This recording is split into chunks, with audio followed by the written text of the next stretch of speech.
She thought she was walking into the biggest opportunity of her career, not knowing she was walking into a trap. On the morning of February 8, 2026, Fems Thrift, a Lagos-based content creator and thrift vendor known for her vibrant personality and growing TikTok presence, believed she was about to take a bold step forward. An international fashion brand, or at least that's how it was presented, had reached out to her on Instagram. The man behind the account is Araromi Emmanuel, an ordinary Lagos boy who claimed that he had just returned from United Kingdom to launch something big in Nigeria. He spoke confidently, he sounded polished, he offered her 140,000 naira for a modeling job and asked that she promote the brand across her social media platforms. For a young content creator building her name in Lagos, that kind of opportunity feels like validation. It feels like breakthrough. It feels like reward for long nights of creating content, for pushing through algorithms, for showing up even when engagement is low. Who wouldn't be excited? The conversation had started on February 1st, 2026. He assured her that a full production team would be present, makeup artists, crew members, everything professional and organized. Nothing about it seemed unusual. In fact, it sounded like the kind of collaboration many influencers dream about, and she agreed. But even in her excitement, she was cautious. She asked her friend to accompany her. My friend was already with me, so she came along for safety, she later explained. That detail now lingers heavily. How many times have we told ourselves that having someone with us makes everything safer? How often do we rely on small precautions in a world that sometimes demand much bigger ones? They arrived at the apartment at Ajao Estate around 11 a.m. It was quiet. Too quiet. Instead of a bustling content creation studio filled with equipment and staff, they found a largely empty space. The man told them it was indeed a studio, that the makeup artist had just stepped out briefly. But then Emmanuel asked her to take a shower to prepare for the filming. He handed her a robe. That was the moment when confusion likely brushed against instincts. Yet, in professional modeling environment, changing outfits and preparing on set isn't unusual. She complied. Sometimes danger doesn't shout. Sometimes it whispers in ways that are easy to dismiss. According to her account shared later in a TikTok video, Emmanuel entered the room under the pretense of showing them how to lock the door before the crew arrived. Then everything changed. The door locked, the tune shifted, the atmosphere thickened.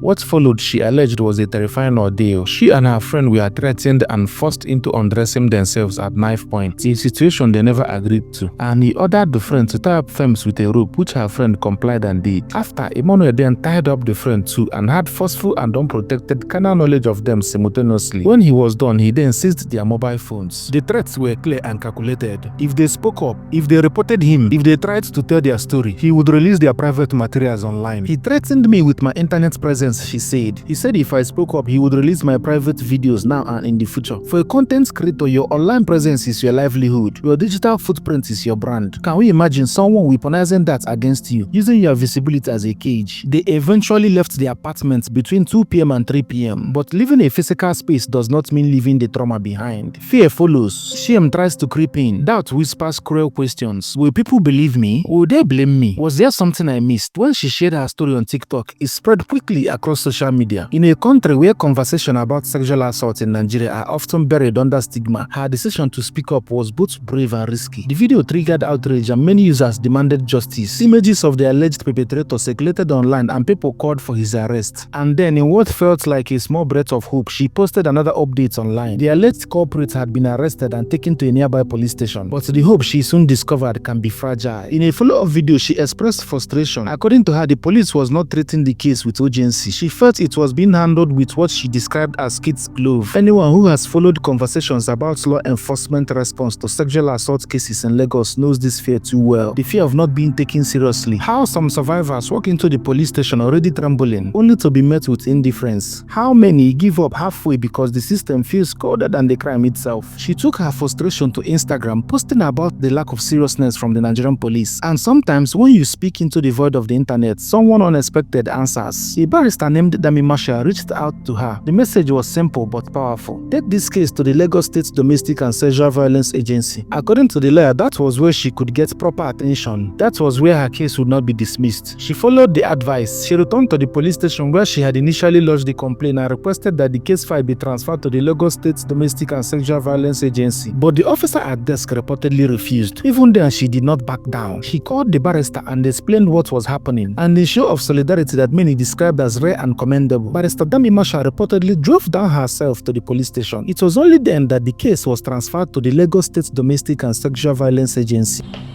Good evening, everybody. My name is Fems, and I'm the one that spoke about the grape case earlier today.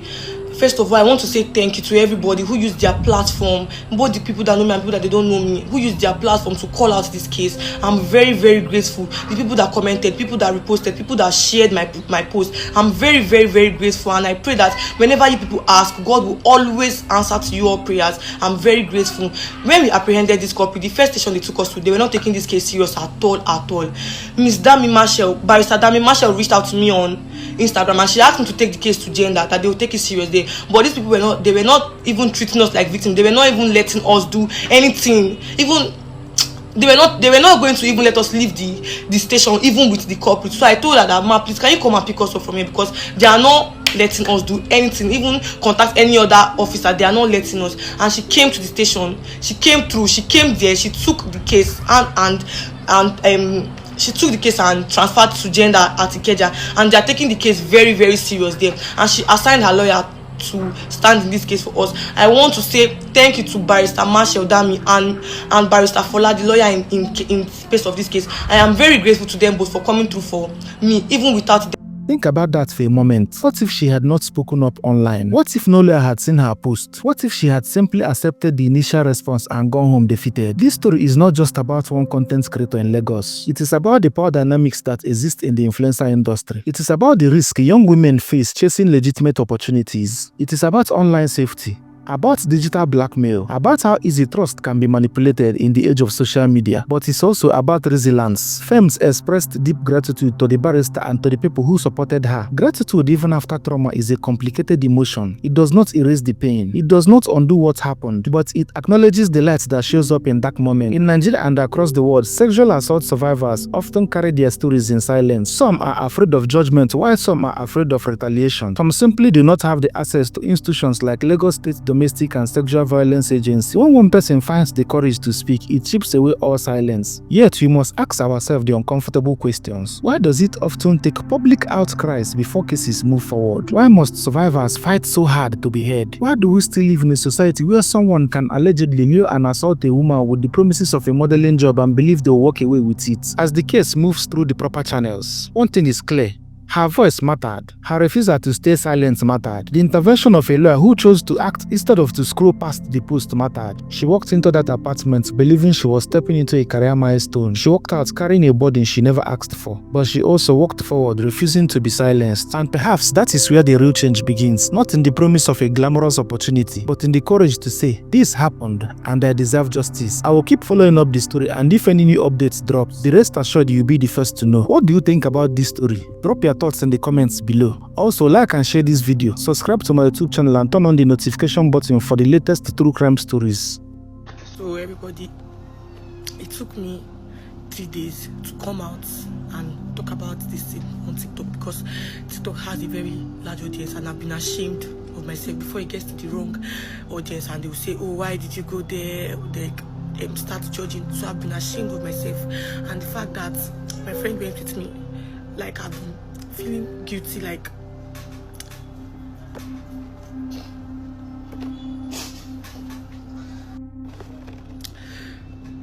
because I was bruised bad down there. I was injured. So I'm just asking for help from anywhere help can come from, so justice can be served for I and my friend, because nobody deserves to go through anything like this. Nobody.